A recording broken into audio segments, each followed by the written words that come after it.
This episode is brought to you by Upstart, Stitch Fix, and Hims. More on that later. Let's get into the do. You're watching the HoneyDew with Ryan Sickler at your mom's house.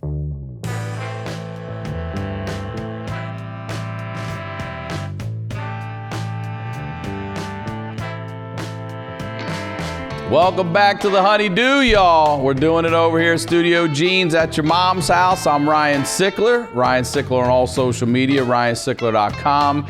Minneapolis coming your way here in a couple of weeks. August 1st through the 3rd, I'm at the House of Comedy in Minnesota. Then back home in Baltimore at the Famous again, September 14th. Get your tickets on ryansickler.com. Everything's available for you there.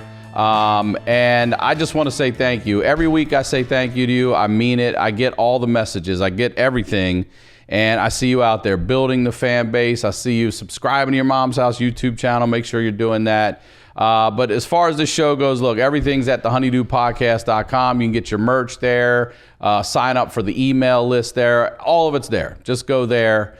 And what else I want to say up here? Well, so I still have to read. I did 90% of that without looking at that motherfucking thing. I really did. I'm proud of myself over here. I'm proud of myself. If you're new to the show. Now cover the good eye and do it again. Yeah, I got to do this. Is my reader right here. If you're new to the show, as I always like to say, what we do over here is highlight the low lights. All right, we try to find a little bit of that light in the darkness and have a good time with it. These are the stories behind the storytellers. Ladies and gentlemen, I'm happy to have my guest here today. Please welcome Adam Ferrara. Thank you. Thank you for being here, bro. Look at that. Got clap from the booth, brother. Clap from the booth. Clap. It's a booth clap, my man. Thank you, Mr. Wilkes. Put the gun down. Well, I appreciate you being here. Nice to be here, baby. And please, before we begin, I know you want to plug some things. Get it all out of the way. Oh, my plugs? Yeah, Thank you. at the we're top, doing it right up front. Yeah, we're comedian friendly here. We're here to support the comedian. That's so kind of you. Yeah. You're like a compassionate hooker. Yeah. Look, we're going to have fun, but money first. That's right. Money on the table. I'm on a new show on CBS All Access called Why Women Kill with Lucy Liu. It's created by Mark Cherry, the guy at the Desperate Housewives, and that's coming out in August. I don't know if they're going to drop all the episodes, but that's when it comes out on CBS All Access. I have a podcast myself coming out, because I'm on the cutting edge. Yeah, 2020? 2019. Pretty much. All right, it's going to be 2020. It's coming out July 23rd of this month. It's called 30 Minutes You'll Never Get Back. You can get it wherever you get your podcasts. I'm pretty proud of it. I hope it finds a life, and I thank you for having me on to help me plug that stuff. Yeah, of course, dude. I appreciate you guys reaching out. I was stoked. Yeah, it was fun. I always ask everybody to send something ahead of time, and of course you did, and you have some really interesting stuff on there. But before we get into our traumas and whatnot, why don't you tell us a little bit about where you're from, your upbringing, your background, get to know you. Born in Queens, raised on Long Island by loving parents. So your parents were together? They were together, yeah. Okay. Yeah, they were. I was. My father was a plumber. My grandfather was a plumber. My uncle was a plumber. My father, they were all plumbers. So I was living above the plumbing store when I was a baby, and the neighborhood was changing in Queens. It was Jamaica, Queens, and my father said, "Pack it up. This place is. We're getting out of here." Goddamn steel drums everywhere, motherfucker. We gotta go. We're getting out of here. It's just Jamaica, Queens, and it's turning. I don't know. Well, we're packing up the stuff. So we left. We went out to Long Island.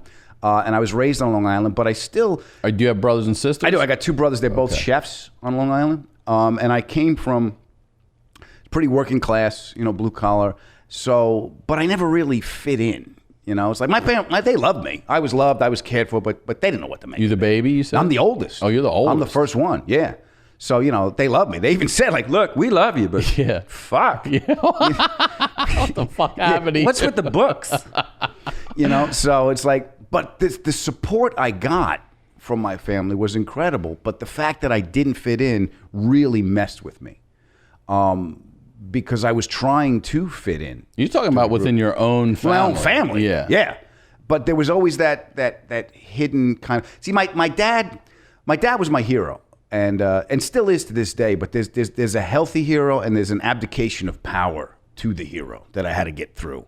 And that really started when he passed away. But the fact that I couldn't be like everybody else in the family was odd. And then you go to school and you get bullied. And you're like, well, there's no peace here either. At what age do you realize, does it hit you like, plumbing's in the family, and I'm different from this group. Oh, when I was trying to do How something. old? What did you say? I'm going to say. Like elementary school? Yeah. I'm going to say 12, 13 at puberty, kind of, in that years. But I was trying. My father's really good with his hands. He could fix anything and make anything. And I don't have that if-then, go-to statement, especially when it comes to cars. I love cars. I can gap a spark plug. I can change the oil. That's all I can do. I'm basic. Yeah, rotate tires, brakes, that oil, I can do. tune up. I can slap a solenoid to get the starter to go. But now it's all a computer. I'm like, call the guy. I can't reflash this hard drive. It's so good to hear you say that because I know you're a car guy. Yeah, and I feel like a bitch when I pop a hood now. I'm like, what the fuck this is is the first this? thing I took my hood. Someone stole a carburetor. There should be a carburetor here. Right. There's a plastic box with a carburetor. Honey, call the cops. Nothing makes me feel like a bigger pussy these days than popping a hood, being like, I don't know. I have no idea. There could be a man under there letting. You don't know that. Is the I got an old Buick. I have an old 70 Deuce and a quarter because I know where everything is. You can work on. I know where everything is. Right. The Mercedes I got to drive with the wife. Something goes wrong. What happened? God wants it. God needs a car. I can't check the transmission fluid. The guy said, "There's 21 computers on this car." I was like, "What the fuck?" You guys the do that battery on for my purpose. Mercedes is behind the back seat. I couldn't fucking find it. Forget jumping the car. I don't know where it is. Is that really? You where need it a is jump? behind the I back? think. I think so. I think I do. I'll jump you. I go, we got to solve one problem first. Yeah, for real. That makes me feel so good. I had a car that I just did. I did all the maintenance on it. I would say all the time. It was a 1990 Honda Civic with original rims, and I did all the basic maintenance on that thing. You're so white. All original rims? Yeah, I kept the original rims on that, bro. Well, they were scratched up from the junkyard, but I kept them. But it was all oil changes, tune-ups, spark plugs, brakes, rotate the tires. And then I feel like the car right after that, I did hold on to that for a long time. But the car after that, I was like, I can't work on this fucking car. No, I can't. I never really could. But see, also, the age of our fathers of being men and working with their hands and knowing how to do things or learning how to do things is dying Having quickly. the patience to do. Yeah. Well, that was when I realized that I wasn't, you figure you're 12, you're 13 years old. And I was trying to work on the car. My dad, like I said, could fix anything. So I'm sitting there and I'm trying, right? I'm focused. I'm trying. And there's oil spilling, there's blood spurting, wrenches falling. It's not going well. My father's in the doorway smoking a Lucky, and I can feel him, and I'm trying. I know he's watching me, and I'm nervous because I want to do well. He took a long drag off his cigarette. He came over, he put his hand on my shoulder and said, "Son, you're going to have to get a job, and you're going to have to work at something for the rest of your life. This ain't it." This is not it, bro. This is not it. And you're crushed because you can't be like your dad. Yeah.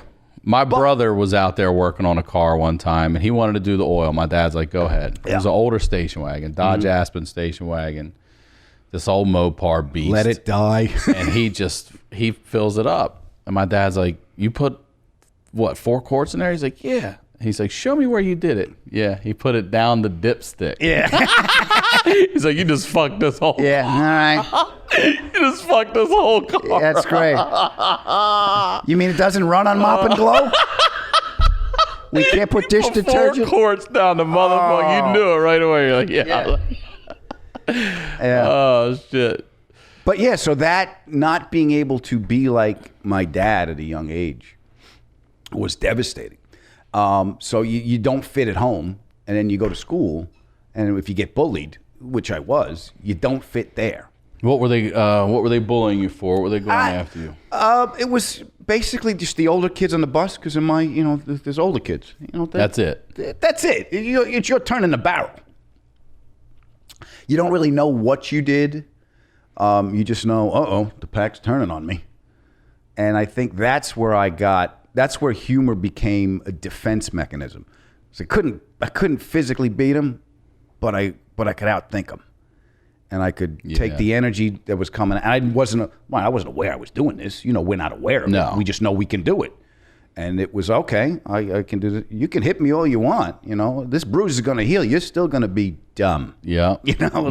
Yeah. You're just going to be a dumb, heartless motherfucker tomorrow. You know. This will go away. So I could defend myself verbally, and that's where I kind of found a little bit of peace. But you know, the other side of that, you got yourself in trouble because you would talk all the time. All the time, I was in trouble a lot. So you never really felt settled. And there was now, speaking of settle, I don't mean to interrupt, but No, go did ahead. you stay in Long Island and grow up like there, yeah. or did you bounce around? No, yeah, that was it. So once you moved there, you were there. Yeah, Italians don't move. No, they ever. paint. They put a kitchen in the basement. They paint it red and green. Yeah. Mom cooks down there because she doesn't want to get the garlic smell on the good drapes. You know. I love it. Yeah, they don't move. Italians don't want to go anywhere. Columbus had to go to Spain to get the boats. Yeah. He's like, there's a new world. Where you going? Sit down. Have some wine. Stop! I'm telling you. What are you sit doing? Out there. What? Shut the We fuck hung up. cheese. Where we going? So, no. So we were all there. I went to college. I was the first one in my family that went to college. You know, they all went to work or jail. You know? Really? Well, they went to work. It was. No one really went to college. I thought I was going in the army when I got out of high school because that's what my dad did. You know, he got out of high school, went into the army. My mother had an engagement ring and a school ring on her finger. She did. That's great. Yeah. Stacked them up like John that. Glenn High School. It was the school ring and an engagement The ring. yarn underneath it. Yeah. Doesn't fit. Little scotch tape, clean this right up. But I figured I was following that path. Oh, that is And because probably my dad the went truth. into the army. I said, okay, that's what you do. You get married, you have a kid. And he goes, nah, you're going to college. I went, why? He said, because you can. Yeah. He said, you know, it's my father he was no joke, man. My father told me, he goes, look, my job is to give you a better life than the one I had. Which was what? What was his upbringing? My grandfather was a plumber, but he had no support. Was it all at that same shop originally? Yeah, in Queens? That was your my grandfather's shop? place. My Uncle Louis was there too, and then my father was there too. My father wanted to do different stuff, but he was very mechanical. He was very my grandfather was into sci-fi. I never really knew about this. They were tinkerers. They were inventors. They had that mind. My grandfather knew when TV came out because he saw it happen. He's like, you can record that. He goes, you can record. He knew about video recording. He knew the possibility of that happening. But my father had no support growing up. You know, when he told my grandfather, this is a famous story in my family. He told my grandfather I was going to marry my mother. My father went to his father. He goes, I'm going to marry Louise. And my grandfather said, that's good. Let us know. We'll come. Yeah, we might be there. There's no help. No, we'll pay nothing. We'll show up. Nothing. So my mother's gonna bring meatballs. yeah, well, we'll be there. You know, so there was no support. My father's famous by saying, I look behind me for support. There's nobody there. It's all me. So all that fear and all that energy got put onto me. So, you know, I'm a little twitchy. I don't know if you noticed. Yeah, I've seen it. So you get that little, you know, and so that triggered control issues. So I had my control issues where I want to take care of everybody. And I'm codependent and I'm Catholic. That's God, the you and I trifecta of fucked. we are like Yeah. fucking twins from another universe, Shit, bro. I'm gold, silver, and bronze medals of fucked. That's us. That's us. Yeah. So I have all that stuff. So trying to find a place to land and be comfortable was totally aberrant to me because there was no place because the energy I was around wasn't there. My father was always, you know, the glass was half empty, there's shit floating in the water, and it's your fault. That's the saying. Yeah. So where'd you go to college? I went to Marist College in Poughkeepsie. And where is that, a 4-year? 4-year school. I was there the first year. I was in a band, and I had friends I thought would last forever, and then I sobered up. Were you drinking big time? Yeah, I was looking around, and I was like, well, that guy owes me money. That guy just wrecked his car. This guy, you know, I'm like, I got to get out of here. And what did you major in there? I got out with a degree. I got out doing the ballerina. My grade point average was a 2.2, baby. Was it really? I've never heard that before. Yep. A 2.2. Well, you got out there. I got out. I did it in 4 years.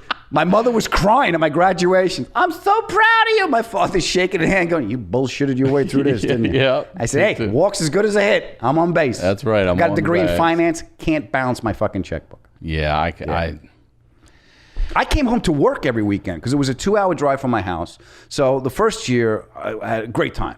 I love these guys. And then you sober up and you look around and you're like, So I would go to school. I got my schedule where I went from Monday to Thursday. I would drive home on Friday, and I got a job at a fence company. And I was digging holes and driving trucks and forklifts because I always worked. Yeah. So I had money in my pocket. I got in my car and I drove back up to school and dicked around for 4 days and figured out how I can get through this in 4 years, and that was it. That was it. Then I got out and I ran right onto a stage. You did. Where was your first time? East Side Comedy Club, Long Island. July 13th, 1988, Wednesday night, open mic night. Yeah. It's a Pomodoro restaurant now. Is it? The place I did in Baltimore is a restaurant now, and I just stopped back in when I did a show there last year, and they didn't even know. Nah. They didn't even know. Like, no, it wasn't. I was like, trust me, it was this fucking place right here. Yeah. It's here. It's this place here. That's because those things are important to us. Right. You know, These people are like, I don't know what the fuck you're talking about. Do you want something or not? I'm like, I'm good. Yeah. Comedy club, all right. You pick a protein, pick your bowl.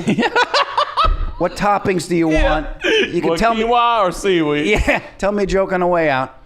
When you tell your dad that you're going to do comedy or that you want to do comedy, does he say, is he supportive? Does he talk to you about leaning on the degree you just got, or what does he say? Best thing I ever heard in my life. He came to see me. I made the mistake of telling my mother that I was going to do it.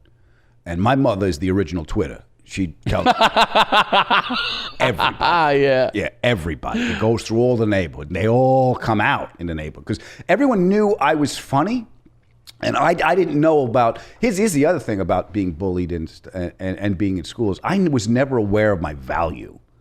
You know, I'm never aware. We're just being us, but apparently what we do is valuable. I get emails and thank you messages on this show. Yeah, by the way, like, thank you. You don't know what you're doing. You have I'm not in a bad way. I mean, I don't know what the fuck I'm doing. But you have no idea how you're helping. How you're helping. What I'm saying. And that's I'm like, the holy shit. That's the shit that I get. I'm like, oh fuck, you know, wow. And then I flip out. I go, well, there's a responsibility. No.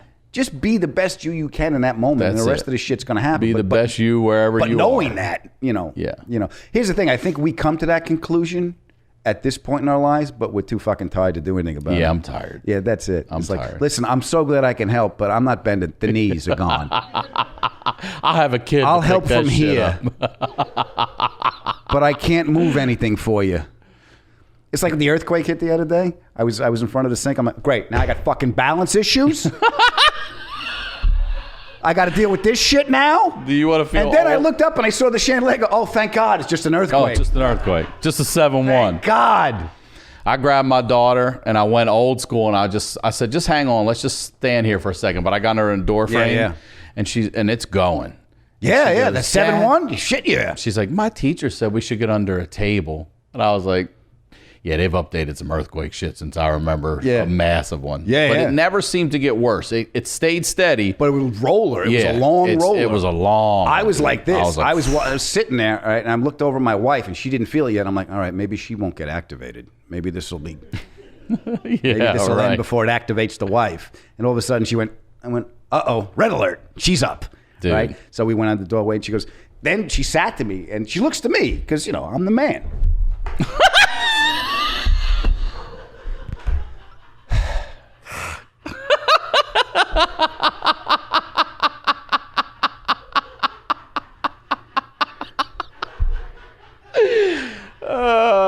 Apparently, we're supposed to know shit. We're supposed to know everything.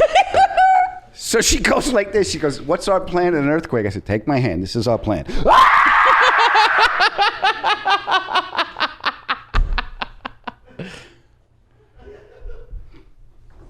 Yeah. She's like, where's the safest place to be in the house? I go, out of it. Let's get out. Out of the fucking house. And then she's like, but now she's on, next door. The busybody.com, which is pretty much your mom's original Twitter. Yeah, it's my mom hanging out the window with a beanbag ashtray and a cigarette, spying on. He's telling jokes in Long Island tonight. Yeah. Claire's husband's cheating on her. My son's gonna be at this open Michael thing.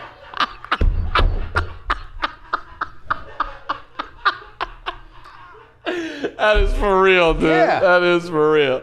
But she's on the next store, thebusybody.com, and they're like, and so all the bullshit comes in from the neighbors. Did you do this? Did you do that? We have to keep a tub full of water at all times. Great. We'll get mosquitoes and we'll die of malaria. Yeah. I mean, what do you do? We can't keep a tub of water the whole time. So it's just, and the other thing you realize when it hits, I'm like, I realized, shit, I'm so lazy. I ate the earthquake food last month. I did. You ate your stash. I ate my stash because I didn't want to go to the fucking store. I haven't done that. Yeah. But you're right. The one thing about being a guy that you would think you're supposed to be is brave. And that's the one I don't want to always be. I'm like, we don't need to do this. Let's go. No, guys, too high up here. Yeah. That's another thing. I've been saying it. As I'm getting older and all the shit I'm going through and dealing with the trauma and learning how, like we said, you're caught up in it in these different ways that you don't even realize because you're just being you and trying to be the best you moving forward. But I start to see myself like heights. You don't like the heights? I like being in a plane is cartoonish to me. That doesn't bother me. But something that's like, we were going up. Space Needle? Yeah, that would freak me out. I've been up there. That freaks me out. But again, it's got the rails, so I'm all right with that. But I was on an escalator going up in the Ocean Casino in Atlantic City, and it's like 4 of them. When I got up to that 4th one, I looked over and I was like, holy fuck. Yeah? Dude, I sat down. On the Really? I swear to God, I've never done that in my life. I was like, fuck this shit right here. You sat down? People were looking at me. I was Because like, of emotion. I'll be up there. It was an escalator. It's not like you climbed the stairs. You're like, whew. No, but it's the glass on the sides. And I mean, honestly, you could have just hopped right over and just killed yourself. Oh. It felt like it was 400 fucking feet up. And I was like, there should be a river down there right now. Really? Like, that's how high up we were. I don't think you're high enough to die. If you can look over and in your eye line is an orange Julius. I think you're okay. That was level 5 though, bro. A level 5 orange Julius. What are you out of your mind? I sat down on the fucking, that's the first and only time in my life. I sat down on the escalator. I'm like, I got to go talk What to did the little guy in your head do? We got a level 5 orange Julius. Oh, hell no. No. That guy in my head was like, sit the fuck down. Yeah. Sit down and don't look at it. You know what I got? Knives. Like if my wife does the dishes and there's a knife sitting out, like not a regular butter knife or a little steak knife, but the knives used to cut stuff. Yeah. I'm like, That one gets you? That gets me because I always picture my wife, she's clumsy. So Are you not a blood fan either? Of my own. Yeah. I like it kept inside. I'm a fan when I don't see it. When it comes out, I'm like, not so much. You just like knowing it's in there. I like knowing it's here. And sometimes when I'm real quiet, I can hear it doing its job, but I want to keep it inside. But like I always picture my wife reaching in the sink to get something and cutting herself with that's just the projection of doom. And that's what you had, the projection of doom. Yeah, doom, for real. And I grew up that way. Is that the term? Is that what it's called? That's what I call it. Yeah, well, that's a great term. The projection of doom? Yeah, That's when you grow up exactly like what it I feels did, like, it's like, well, why is this? Because I had to make sense of it. And like I said, Ryan, I had the love and support. My dad, when I told you, my mom, the whole neighborhood, my dad came. And I used to walk down to his office, and I saw him. He looked at me the next day after he saw me do stand-up, because I killed. And how old were you? July 13th, 88, was like 20, 21. Okay. I killed, and I didn't even realize what I did. I just did it. And my father looked at me like a look I never had before. He's never looked at me like that. And I said, Pop, I think I want to do this. And again, long drag of the lucky. Do it now. He said, do it now before your life gets complicated. But if you're going to do this, you give it everything you got. That's great advice. Because one day there's going to be an old man in a mirror looking back at you. Worst thought you can ever think is if I tried that much harder. Because my father never did what he wanted to do. I see. What was it? Do you know what he wanted to do? He wanted to be an inventor. He had that tinkering gene. He made everything. He made our toys. He built our house. He cut the driveway. We had a corner house. He cut the circular driveway. I came home one day and there was a little bulldozer, right? I'm like, what? It's like Fred Flintstone on a fucking dinosaur. And I'm like, Pop, what are you doing? I said, I'm going to cut a driveway. He goes, how'd you learn how to do that? I go, I'll figure it out.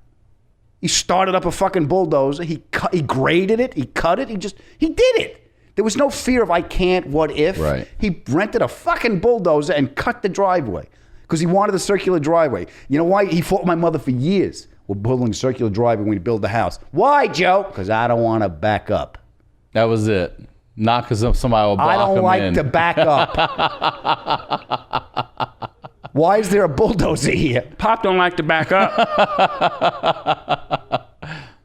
It was a distillation of a simple need that my father had that gift to encapsulate that.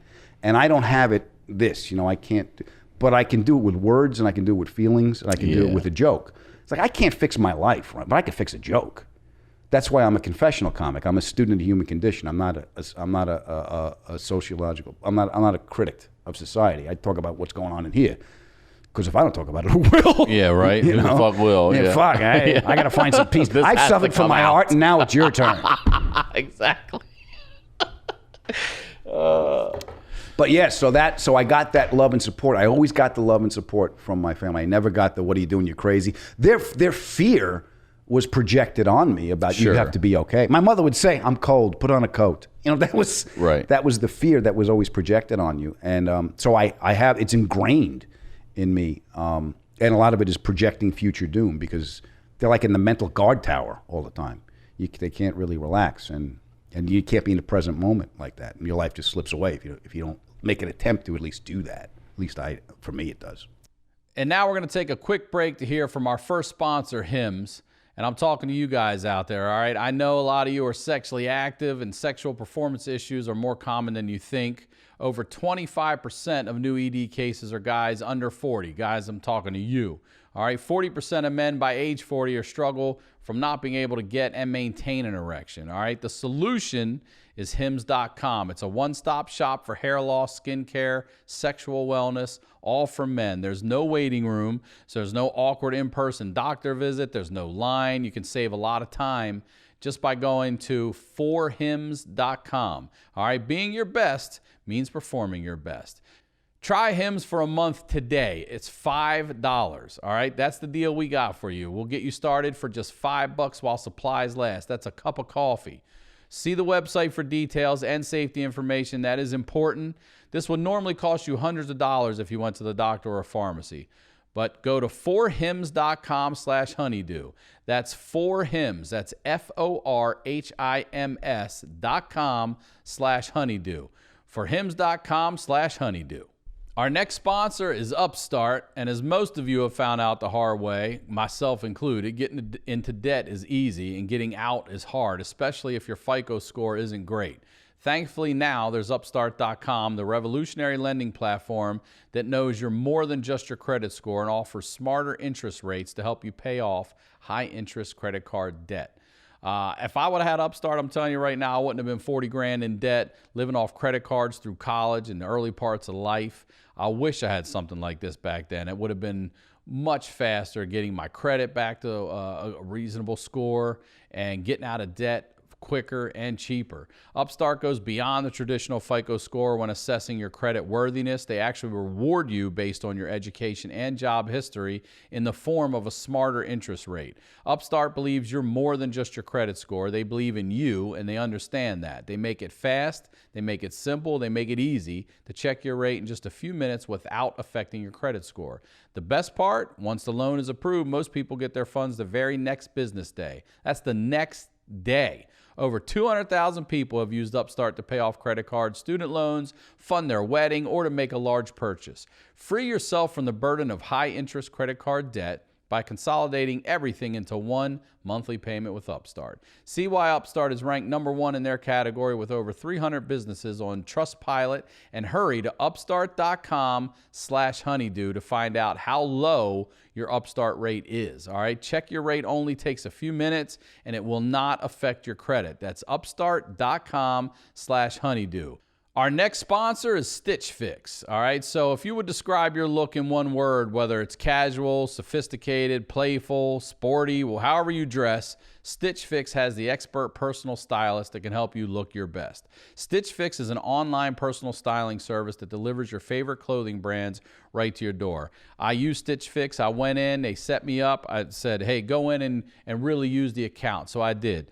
You can get, whether you want it casual, dress, whatever, there's all your favorite brands are in there. North Face, Under Armour, Nike, they're all in there. You can tell them, fill out the form, tell them how you dress or what you want, and then they'll get you started. And you go to stitchfix.com/honeydew, answer some questions about your preferred style, and your personal shopper will ship you a box of clothes, shoes, and accessories. There's no commitment required at all, and you only pay for what you keep. Shipping, exchanges, and returns are always free. Plus, the $20 styling fee is automatically applied towards anything you keep from your box. You'll never have to think about looking good again with Stitch Fix. Get started today at stitchfix.com/honeydew and get an extra 25% off when you keep everything in your box. That's stitchfix.com/honeydew. stitchfix.com/honeydew. Now let's get back to the show. So earlier you mentioned your dad passed away. Yeah. So you obviously had a great relationship with your father. Yeah. And he passed away. How old was he when he passed away? 69 years old. 60. That was my grandma when she passed away. 69. That's young. You don't think it is, but that is young. Yeah. That's too young to die. I always say that. People are like, it's all. Yeah, it's all. I'm like, is that? Would you want to die at 69? Fuck no, I don't want to die at 69. I want to die owing the government as much money as I possibly can. Yeah, me too. Yeah. And go out old too. Fuck, like, yeah, old crank. I told my wife, don't tell him I'm dead. I want him to come looking for me. I want an FBI file. Oh, yeah, I want Ferrara, Adam. He's upstairs. I told my wife, you put my body under a spotlight and keep rigor mortis in this finger. That's That's it. Chase me. Here Put it that is. in your living will, Just for real. dead. So are you comfortable talking about what happened with your dad? Yeah, he got bladder cancer. He did. Cigarettes. It was the from the cigarettes. Luckies. It was the Luckies, yeah. And I remember when I was a kid, I was like, Dad, at least smoke something with a filter. Like, the filter's bad for you. The filter.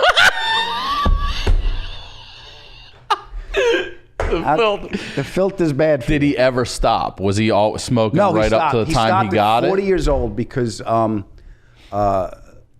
remember the day, 2 weeks to vacation at Lake George, New York, right? Josh, you're from Buffalo. Right? You know Lake George? You know Lake George, Josh? Yeah, so we went there. It's a freshwater. We were camping. You ever see Italians camp? All right? My mother's hanging salami in the trees. My uncles came this was the big vacation. Everyone would come up from Long Island. Right. Oh, look, water, freaking boat. My father had a boat. We got it from Spain, but my father had a boat. and that was his big toy. And what kind of boat? It was a 25-foot Sea Ray cuddy cabin, which he made. This is how Italian. He made what? He made the kitchen. He made a little kitchen on it. Yeah, here's the driver's seats here. Yeah, and he fitted under the driver's seat sat here. He comes up. There's a sink here. There's a place for a fridge and a cabinet, and the whole thing comes up out of the boat, goes onto the island. He got a pump, and we had running water. Holy shit! Because that's what he did. He was a plumber. He's a designer. He had that. He would do kitchens and bathrooms, and he would build all this shit. Why can't we shit on the boat, Dad? Yeah. You're a plumber, for Christ's sake. No, we could. We had a toilet in the boat. You did? A full but toilet? we couldn't use it because he's not pumping it out. Yeah. He goes, go shit in a hole. You just shit in there? There was an outhouse. So you go to the outhouse and you shit in a hole. So he quits at 40. He quits at 40 because he got winded unloading the boat. And he said, I can't, it's killing me. Now I have the physical effects of I can't do what I used to do. So he quit. Cold turkey. He did. Yeah. Luckies too. God. Just an animal. My father looked at Fear and went, I thought I told you to wait in the truck. You should make that shirt, dude. Yeah.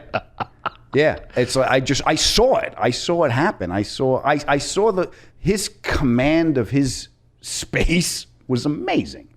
I talk about in my act getting bullied, and I was ashamed to tell my father because he's this big imposing figure. You think he would tell you to be a man and fight? Yeah, back? I didn't want to come home and admit that I was afraid and didn't know how to handle it, because to me that's shame, and I didn't want to do it. So you hide your bruise and you keep going. So one day, the kid was bigger, meaner kid. And I realized there's no one coming to save my ass. So I grabbed a garbage can, and I came up and I caught him right under the chin. Damn. Yeah, poof, and he went back. And the next thing I know, we're in the principal's office. He's got ice under his chin. He's crying. And they called my dad. And I'm like, I'm terrified. And they're looking out the window. There's a sign in the chain link fence. There's no parking, teachers only. My father parked the truck right in front of the sign. He never came into the office. He opened up he filled up the doorway and he gave me the look. My father, he had a look. Not only did you know you were in trouble, but all the plants would die.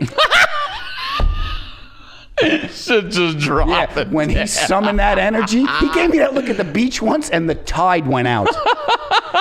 The tide We'll was be like, back at 6:30. Fuck that. So he leans into me with the look, and the teacher said, you know, your son, these kids are fighting. Your son picked up a garbage can and hit him on the chin, and he's bleeding. And my father looked at the kid, he looked at the principal, and he said, well, if I was you two guys, I'd stay the hell out of his way. And he walked down the hall. The hall? Where the fuck Just you going? left. He said, That was he didn't He take left. you with him? the principal didn't know what to do. Ryan, I wouldn't know what to do. he's sitting there with a what the fuck look on his face. And he's like, this isn't over, Mr. Ferrara. And down the hall we heard, yeah, that's it. Yeah. I got suspended. I came home with the letter. Your son's, I'm at dinner. Pop, I got suspended. He didn't look up from the plate. He went, you go to school tomorrow. Really? Yeah. And Teacher's did got you? a problem, you tell him to call me. Went to school. Principal saw me. What are you doing here? I'm like, look, I'm just as shocked as you. I don't know. My dad's tripping. I was hoping to watch Price is Right all day. Yeah, I'd be honest with you. I had a day planned. But I'm here. He said, you should call him. And he walked away, and I never heard. That was it. That's the kind of, that's a fucking man, you know? Yeah, that's a man. And so not being able to live up to that, or the idea of what that should be. For him, we're talking about. For him, or for what I wanted to be like him. Okay. When I started doing comedy, and I started working, I stepped into the access of my power. It's like, okay, this is, and that there was a settled feeling. Mm-hmm. And I remember the first time I was on stage, I go, I don't know how long this is going to last, but for now, I belong here. You know when you hit a golf ball right and your balls go ping? Yeah. You're like, God damn. Yeah. Mm-hmm. So I had access to power that way. And then that lasted a while. And then when I started acting, then this big fucking door opened. And then when my dad died. Where were you? He got died. I was on a movie set. I was doing a movie with handsome guy. Deadpool. Ryan Reynolds. Yeah. Yeah, that's a handsome. I don't That's a- care. that's a I don't handsome care man. where your mail is delivered. That's a handsome guy. That's a handsome man. Yeah. So I remember I got the call. Pop's got a tumor. My brother Johnny called, and I was in my trailer, and my face went fucking white. And it was second or third day of shooting, so you don't really know anybody. Right. Yeah. And I walked out of my trailer, and there was a guy in the movie called an actor, Derek Luke. You know Derek Luke? Mm-mm. Kindest human being I've ever ran into. He looked at me. I met this guy the other day at the table read to say hello and shake his hand. That's it. I walked out of my trailer, blood drained from the face. He looked at me and goes, man, you all right? And I said, yeah, no, I'm fine. Okay. And we're walking to the set, and I'm trembling, you know, because I don't process it. I got to fucking work. And he's like, oh, shit, I need a minute. Can you come help me with something? And I'm, yeah. And he tells the stage man who's walking to the set, we'll be right back. Takes me to his trailer. I go, what do you need? He goes, you're not all right.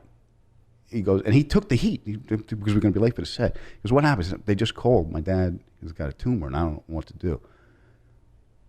Took my hands, dropped to his knees, and just started praying out loud, praying with me. Now, I'm not a religious guy, but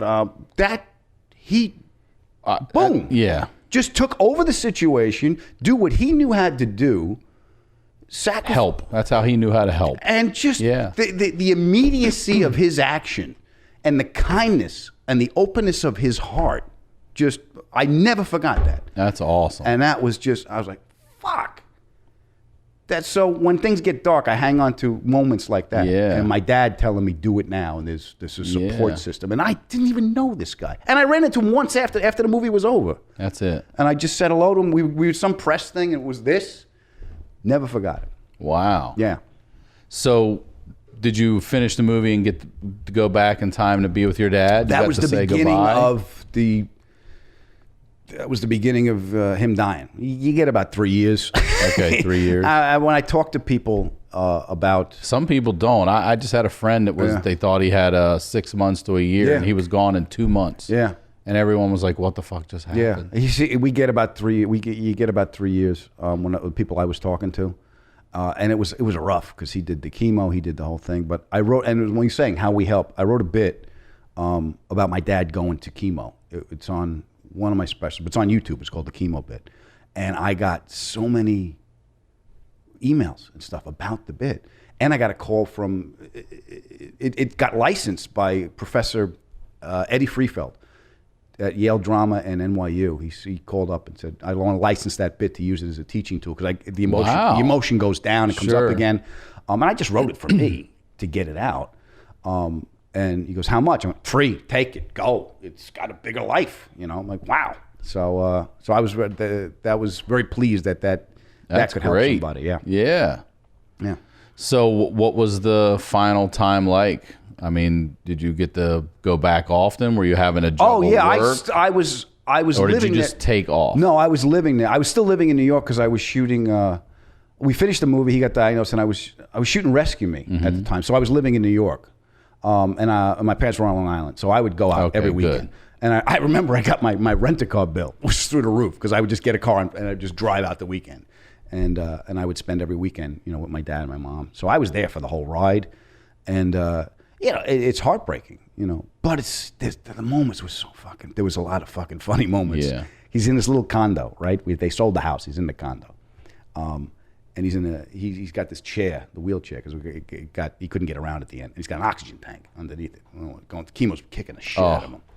So he had this little room because he couldn't sleep laying down. So I bought him one of those electric chairs. So we figured out how to angle this thing and how to get this chair out. So I took the molding off the bottom of the wall because I had to make the turn. So I had to modify the house to get him out so he could make the turn. And I had to teach my mother how to do the turn because I wasn't going to be there all the time. So he's got the oxygen tank under his nose. He's in the chair. My mother's coming out making the turn. He's trying to stop him. My mother pulls the oxygen. His head goes back. And my father goes, Louise, I ain't a horse. Just snap this goddamn. Yeah. She's like, I was waiting for her to do this. Come on, Joe. Yeah. With the fucking oxygen tank. Oh, man. Yeah, there was a lot of Gallows humor. There was a lot of this story. This fucking freaked me out. So he can't sleep a lot, and I sat up with him at night, and I had to rub his kidneys. It was heartbreaking. So I finally get him back to bed. I double up the medicine, and he finally, oh, that's good. He puts the chair back, and there's a street light outside, and the light's over his head with the street light. That's where the chair landed. And I'm just looking at it about 3 a.m, and I haven't slept in days. So there's that halcyon thing we both got going. He's doped up. I'm just exhausted. Yeah. And he's not. Well, my father wasn't a religious man, but he looked at me and said, if the stories are true, I'll get to see my father again. I don't know if I'm going to see my grandfather, though. I think he killed a guy. And he fell asleep. He left you on that. This is what he leaves me with. I think he killed a guy. That's a hell of a way to have to wake up. And I can't wake him up. And you doubled the medicine too. And I'm you like did this. That. Now I'm up, Brian. I'm up. I walk into the kitchen. It's 3 a.m. My mother's there in a robe. She's making a cup of tea. And I went, Ma, Grandpa killed a guy? Adam, don't listen to your father. He never killed nobody. He was just a wheelman. He was part of the murder, the driver. He goes, yeah. That's who I would be, by the way. It was during the Depression. He goes, he did some work for Joe Bananas down at the dock. He was the guy that imported the bananas. Something went bad. He took the weight. He did a dime upstate, and that's how we got the bungalow in Port Jeff. Your mom's on point, dude. This is what mother said. She goes, that's how we got the bungalow. He did a dime. She says this. She goes, listen, if you take somebody out, you get a bigger payday than that piece of shit house in Sound Beach. Go to bed.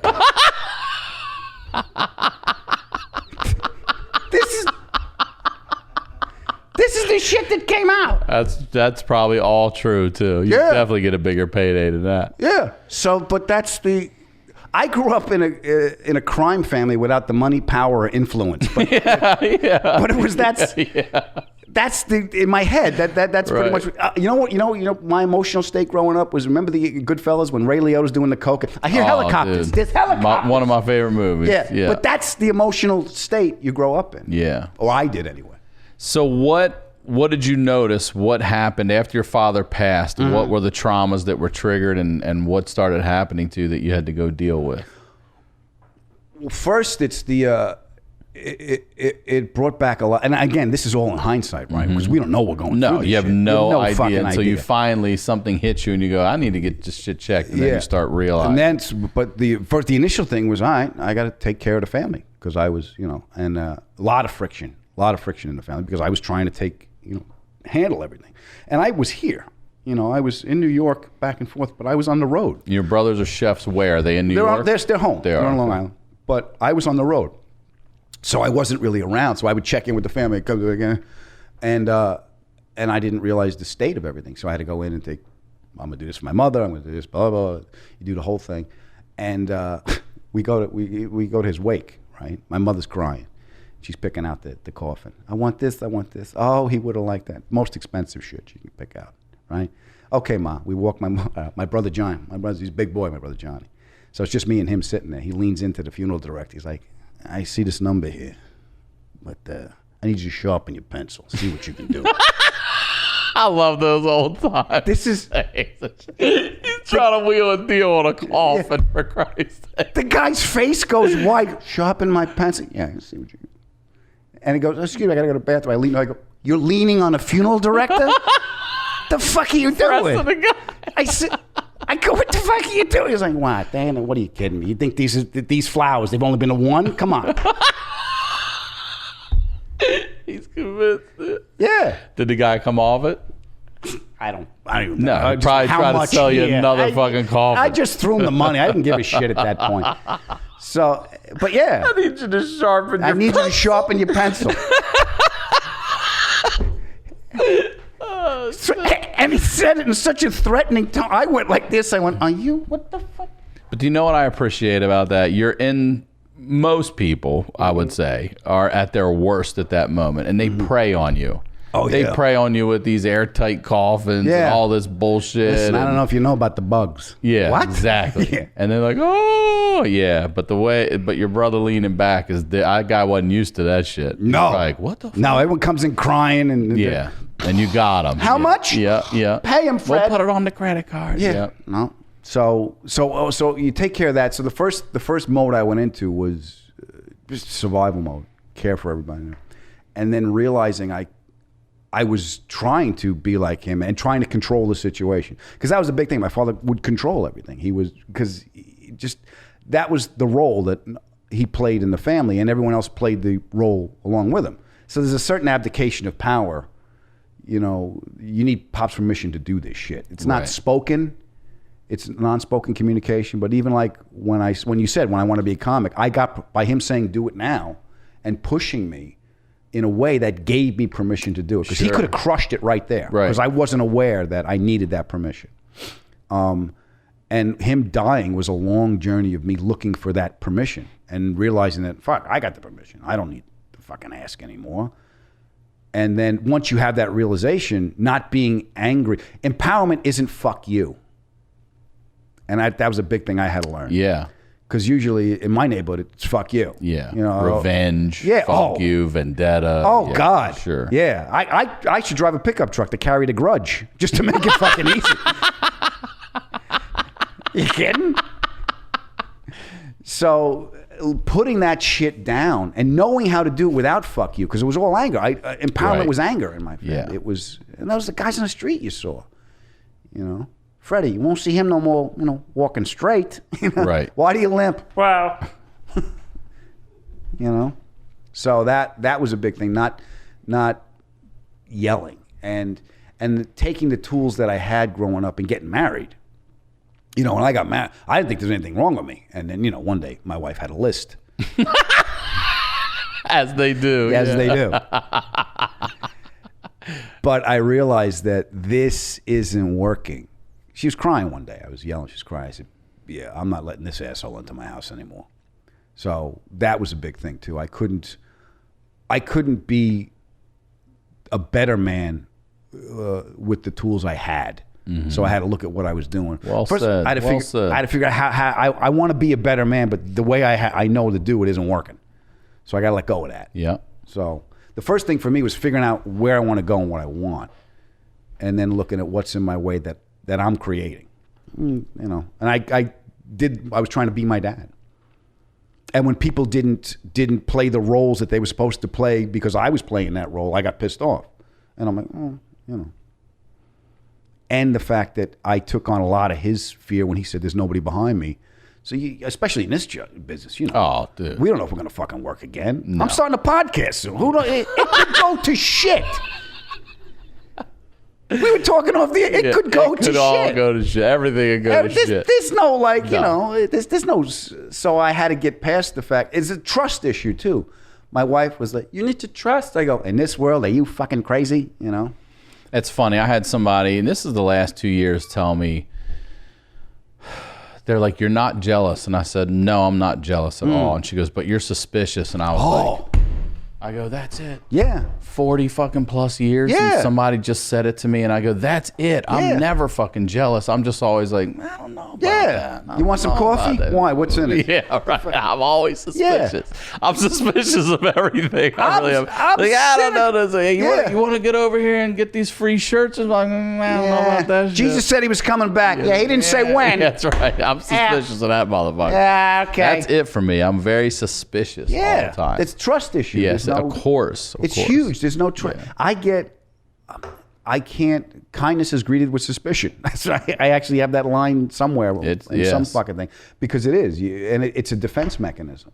You don't want to allow yourself to believe it. Or you don't. Let me ask you this: guy's so nice. You don't believe, do you feel you're entitled to it? Let me ask you that. Entitled to what? Good things. Entitled to. It took me a long time. Unbridled kindness. Yes. Now I do. Yeah. I didn't before. Yeah. You know, I just always assumed everybody had, a plan B or an ulterior motive or whatever. Yeah. Exactly. Yeah. Yeah. Because I look at somebody. Is it self-worth for you? Because I thought, I don't do that. Yeah. Oh yeah. Growing up, when you're told you're worthless, and your whole life, even though you don't believe it in your soul and you move forward, you still can't get, that filter's there. You got to get by that filter. Well, were you told that you don't deserve? See, I wasn't told. Right. But the behavior was, you can do anything you want. Not tonight, it's raining. Yeah, right. Yeah, I'm cold. Get a jacket. Yeah, I'm cold. Get a jacket. Yeah, you could do it. Yeah, listen. I love that. Yeah, this is how I feel. You need to feel that shit too. Yeah, that was my father. He goes, listen, you got to go out in this world. You got to trust people. You can't be a cynical bastard. That guy shakes your hand. You count your fingers. He's a fucking Hungarian. For real. What? Yes, exactly. Right. What? Tell you that and then tell you watch this motherfucker. Yeah, watch that motherfucker. Right. God loves everybody except that fucker. This guy right fucking here. Yeah, so you don't know how to process that. So go ahead. No, you're the same thing. You know what else got me? A big one? Worry is not responsibility. Ooh. That was fucking huge for me. Yeah. Yeah. I thought, my father was always worried. Yeah. He was always aggravated. He was always yelling to get shit done, to take care of the family. There was a veil of virtue on it. Oh, that's how a man is. That's how a man takes care of his family. He yells until shit gets done. He was always worried, too. I saw the fucking, the giant ashtray filled with the butts of Luckies. Yeah. That's a good one, yeah. That was big for me. How are you dealing with it now? I drink in the morning.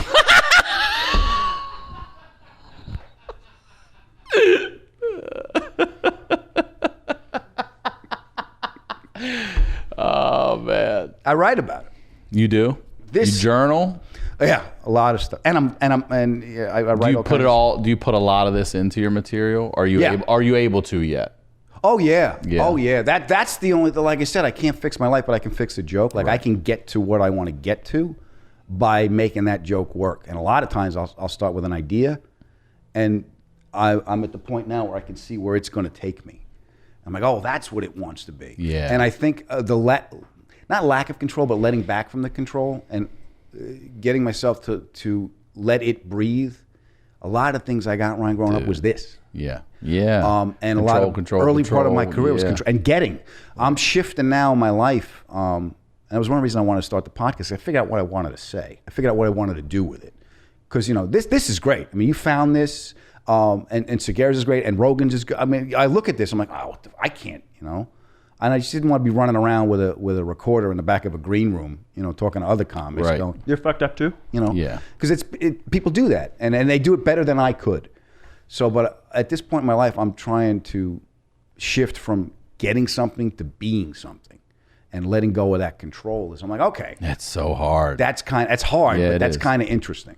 I feel like a lot of that's what my anxiety now is letting go of that control. Oh, yeah. Because all my life, that wall has been what has protected Yeah. me and helped me move forward. So then starting to let that down and let people in, I'm like, Yeah. I'm going to sit down on this motherfucking escalator. I'm going to sit Yeah. down on this motherfucking escalator. I really believe that's part of all of it. And the control is an illusion. Yeah. The fucking earthquake, Oh, 7.1. Yeah, we're nothing. Yeah, we're nothing. Yeah, we're I'm in nothing. that's yeah, it. I'm in control of Yeah, nothing. but you're in control of shit. That is the truth, yeah. Yeah, you can, even if we write a joke, you're not even controlled. They No. laugh. Don't you hate it when jokes go away? You Yeah. ever fucking joke go away? Yeah, like, I'll shelve it. That's on a shelf somewhere. But it's sitting like there. shit that you can't. What?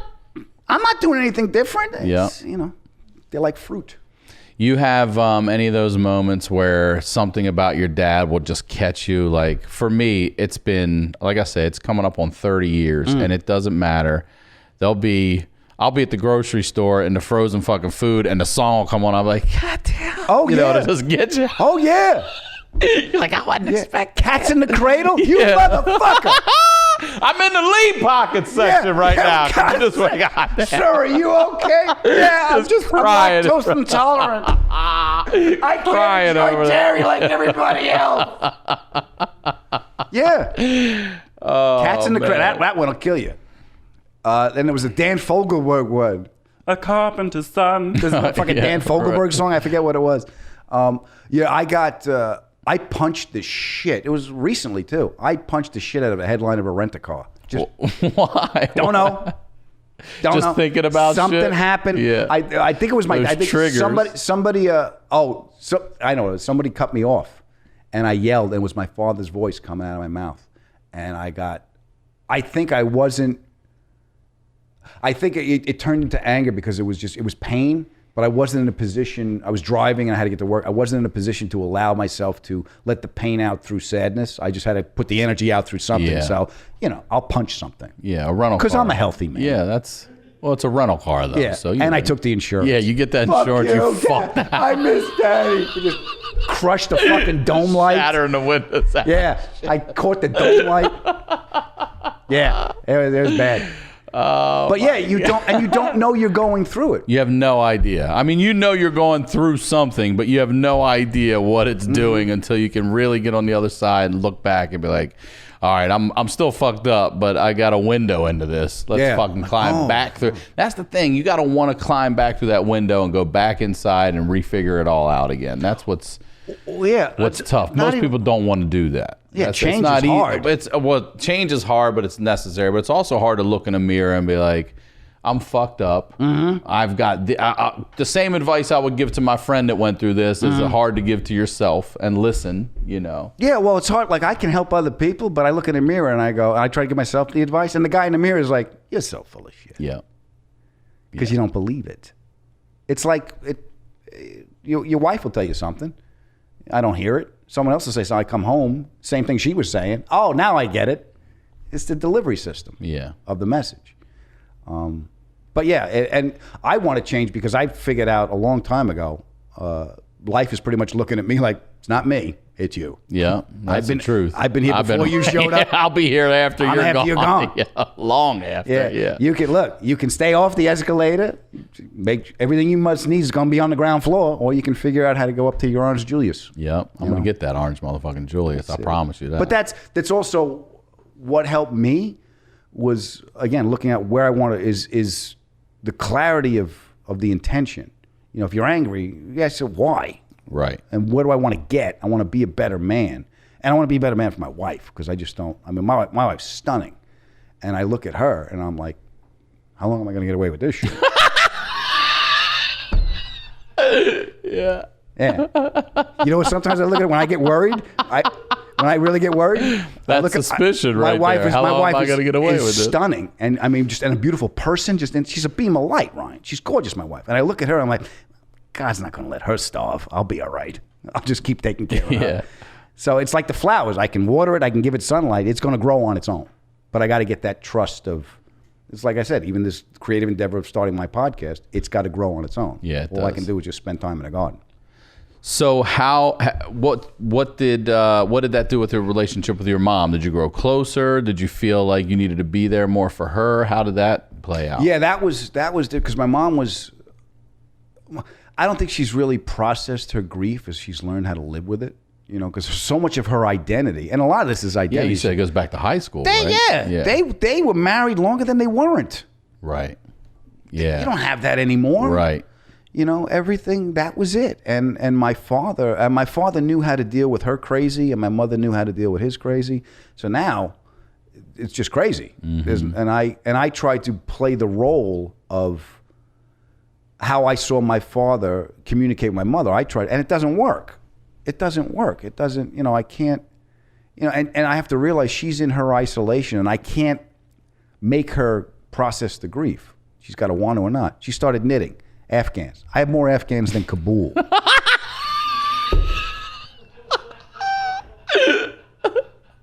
Did she date again? No. She just retired. Are you from it all. kidding? She Yeah, doesn't. It was over. It's right now. She's like, I like the Outlander. I watched the Outlander. The guy has such a beautiful body. I'm like, Your mom. I gotta said hang it. up. Yes. She's not dating. Are you kidding? There's 3 beats to every Outlander. conversation with my mother. What she ate, who's dead, and what's wrong. That's it. There's no room for anything else. Is she by herself? Yeah. She's How old is she now? my mom is 73. 73. Yeah, and she's in a gated community because apparently she has to be kept under guard, or she'll spread lasagna and guilt throughout the neighborhood. So she's in one of those 55. It's like my father said when he was dying. He was like, he goes, I got her behind bars, so she'll be safe. I mean, that was it. I saw my father make our lives better and make my mother's life better and protect. It was all protection. Right. That's where to provide and protect. That was the mission statement, to a point of neurosis. Right, which then spiderwebs out into us and all the anxiety and responsibility and all of it. Yeah. And it's all future, what's going to happen. And you can't protect against everything. Like I said, the fucking earthquake the other day. I'm like, okay, we're nothing. Yeah. you're a It's a bug. great point. Yeah, we're nothing. So do you get to take your mom on set? Do you get to take her to shows? She doesn't. I bring the show to her now. There's a little Yeah. club out in Long Island, on the east end of Long Island, that I go to and try to play once a year and stuff, so she can come out because there's no driving at night anymore. That's That's a there's thing none of the that. past. Yeah. So, but she used to when I started. Oh, they had a great time. I would bring them to everything I could, and they would show up. I played the Rescue Me comedy tour was something they would look forward to. We did that for a couple of years, and we did Radio City. And I said, Pop, I'm playing Radio City musical. He goes, yeah, kid. Your mom says you're playing the Mohegan Sun Casino. We're gonna go to that. That's closer. That's closer. Pop, I'm We're playing not coming Radio into the city. I said, but you're going to come to the show. We're in the arena. The giant, oh, no, I'll be there. Oh, we'll be, unless I get on a rush. But I'll be there. But they wanted to gamble. But he came. I played Carnegie Hall. God. It was, I think it was the Toyota Comedy Festival. It was Leary. It was me, Leary, and a bunch of other comics. And my parents came in to Carnegie Hall.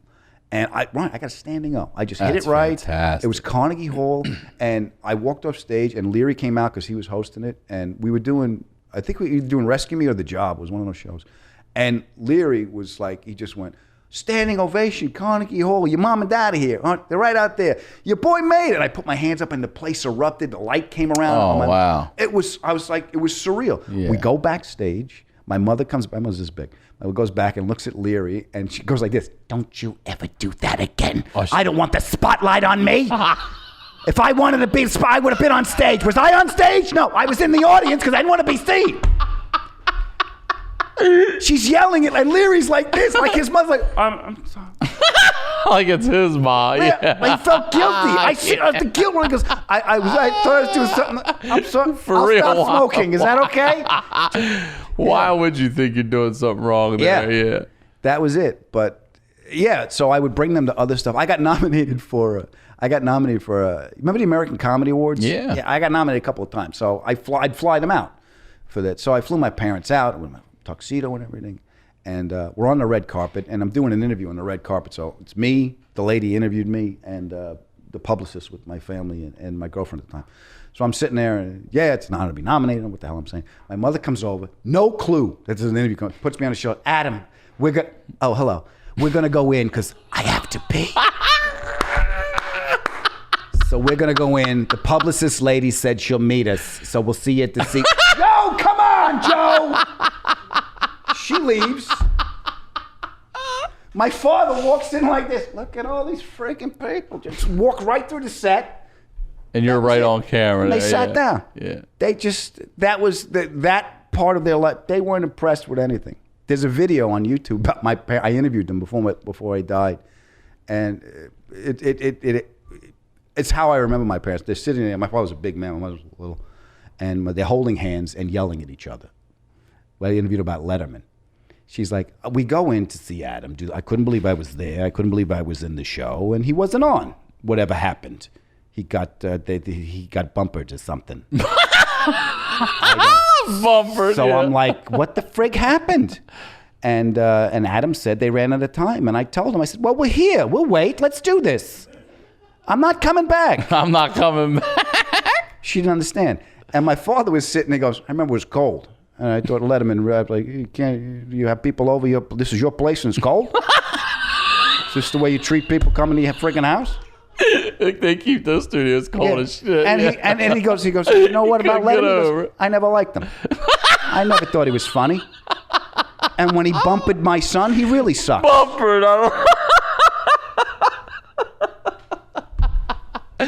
That's so great, dude. Yeah. So they got to they got to see a lot, and I got to show them a lot. And my father had an office. He did kitchens and bathrooms. Again, plumbing, but he took it to another level. He just wasn't fixing shit. He was designing. That boat shit. thing, I love it. You can he built portable. He bought a portable kitchen that came out because he saw on how to do that. So even when I write now, when I can't figure it out, because I figured out how to find out the direction to get through the anxiety, pal. Because you got to find a way.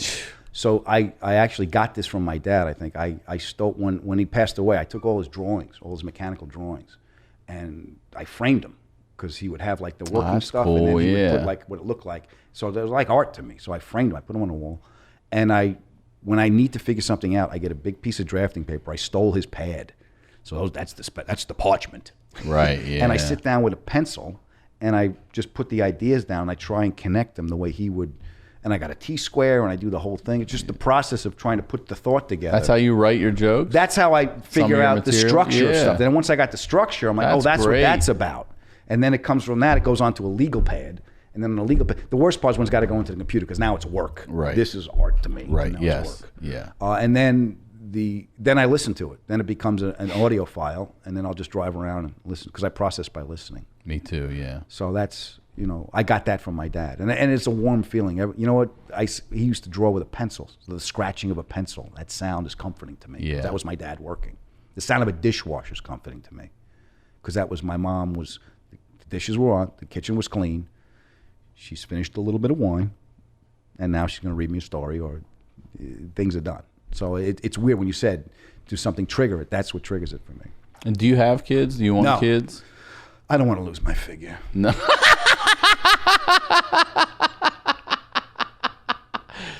No, I got the wife and I. We got a dog, and I look at her. It was funny because I was home from the road, and we live by the beach, so the doors are open. Sunday morning, coffee's just kicking in. We're laying in bed, dog's sitting there. My wife is, like I said, she's beautiful. I'm looking over, going, well, she's still here. I got another day. And I look at her. She looks at me. It was like one of those moments where you don't say anything, but this is good. And she goes, you ever think about kids? I go, yeah, but this goes away. She's like, yeah, pass the coffee.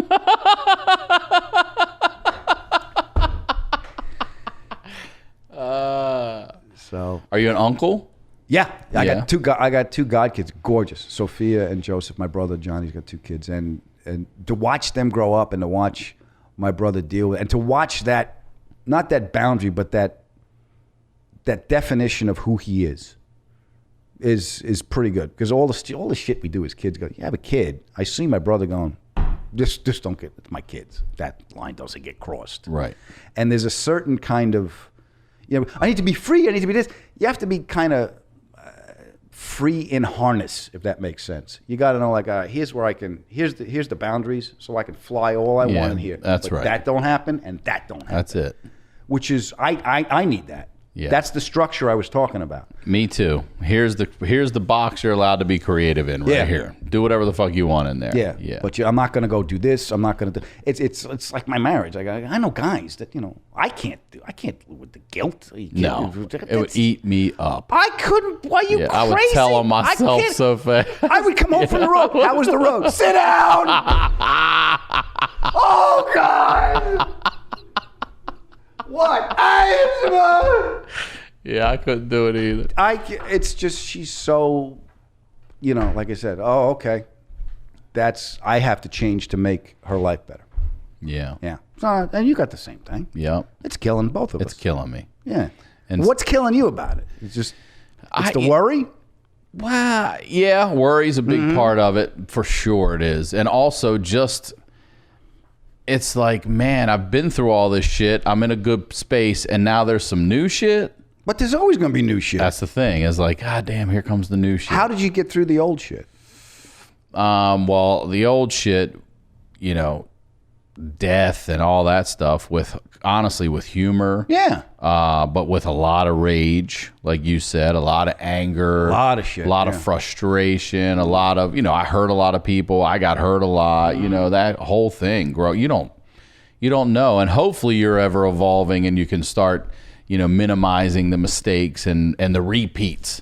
The repeats are the ones I try to not keep, I'm like, at least it's some new shit. You know what I mean? At least I'm not repeating some old shit. But a lot of that old shit can help you with the new shit. Well, no, look at the shit you've done. It's like I was talking to a buddy of mine the other day. He's been angry at somebody for a long time. And he's like, you know what? I need to unburden myself. I said, okay. So he goes, we're just bullshitting. And he's like, I'll go and I'll apologize for this. And I go, and what's going to happen? He's like, well, he goes, but if I know I'll do it, he's going to do that again. And I'm like, because you're looking for him to unburden you. That's right. So if you want to unburden yourself, find out what you got to put down. Like I had to do. I apologized. I had a falling out with a buddy of mine over something that was important at the time, but in the grand scheme of things, nothing really is. So I called him up, and I didn't go back to the incident. I said, look, I'm sorry I let so much time go by before I made this call. Because that's what I was sorry about. Whether I was right or wrong in that situation, don't know. But I was sorry I let that go. So it wasn't a big dissertation about, well, you did this and you said this and I did, and how could you and why did you and all that shit. We never got into that shit. That's already in the past. The residue of that and the echo of that's what I'm upset about. That I didn't face it then. Yeah. And that's what I needed to unburden. So it wasn't up to him to give me the outcome I was seeking. It was up to me to say it to him. And just by the act of doing that, a lot of shit went away. That was with my mother, the same thing. Once I finally let her in, not just for me, but for my daughter, a lot of shit went away. Yeah. But then a lot of new shit came up because now you're living a different way. But I just got that call from a friend of mine, actually. It was 13 years ago. We stopped talking. And he just called maybe a month or so ago. I was like, I'm so sorry I've let all this time pass. I've wanted to do this. I didn't have the courage to do it at the time, but fuck it. And I was like, it's great to hear from you. Yeah. We didn't go back to any of that. I don't care about that. It's great. You don't want to go. You don't want shit in your heart. No. Too old for that shit. Hey, I don't. You got. I mean, it's easy in your 20s to be throwing these up and just walking around, and but in your 40s, you can't still be fist fighting in your 40s. Yeah, what are you doing? You know what I'm saying? What are you doing? You're in a bar fight with gray hair. What the fuck is wrong with you? Your problem? Every time I see these guys on the internet fist fighting in stadiums and shit, I'm like, you're 52. What is wrong with you? You're a grown-ass man paying for parking? What the fuck is wrong with you? Your kid drove you here like son of a fuck. You're drunk. You're drunk in the second quarter. Yeah, that's right. It's not halftime yet. What the fuck is wrong with you? It ain't even a playoff game. I see these people. I was like, gee, are you out of your mind? I see that and I'm like, God. I mean, that was in my 20s. Like, I fist fought. If you're old enough to grow a beard and you're on a skateboard, I'm aiming for you. Yeah. Well, dude, thank you so much for coming on here. This has been a lot of fun, man. I appreciate it. Have we learned anything? We've learned quite a bit, and nothing at all at the same time. I don't feel any different. Do me a favor and please, one more time, promote anything you want. The shows, the podcast, all of it. My podcast, July 23rd, is called 30 Minutes You'll Never Get Back. I hope you guys subscribe to it. And CBS All Access, Why Women Kill, is going to drop in August. And there's a calendar of stand-up dates coming up. And I hope to see you soon. And I hope to see you again, brother. This was a lot of fun. You will see me again for sure, brother. Thank you. Be good. I am Ryan Sickler on all social media, ryansickler.com. We'll talk to you all next week.